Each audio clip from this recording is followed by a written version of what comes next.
Young people, so maglong ang tao mais kukuritsa. Okay. Naon ra na paglungag nato sa atong mais mga langging kay kuan man ni siya kana pino man, so kinahanglan jud siyang karawon. Ato jud ikaraw og ayo no, karawon nato ayo para makuan. Dili magtibul. Anam mo dagig siya o kuan nato.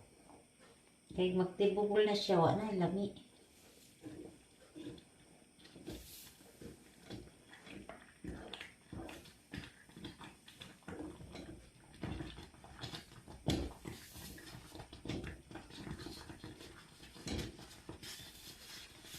So, anak na siya mga laging. Ato anak siya.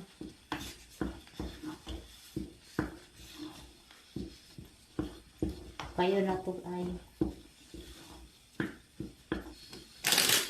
Basa ko mami ato sa tungatungan o mga jutay-jutay. Ano?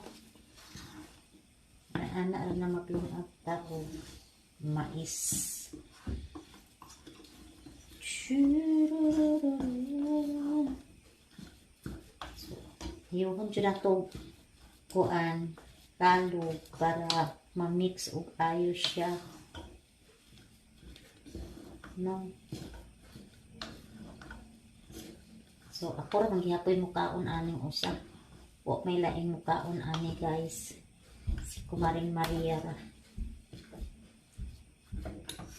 So, anak, kinanaplopan na nato guys. Okay. So, ang inyong Ate Maria, ingon anak no.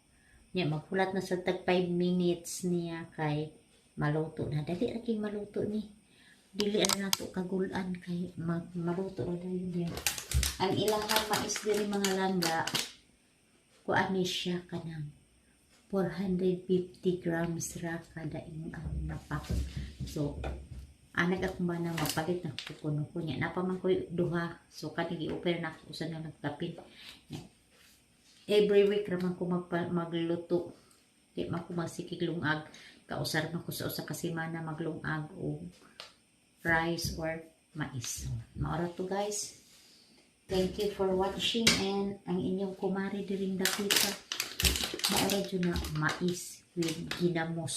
Ay, charot.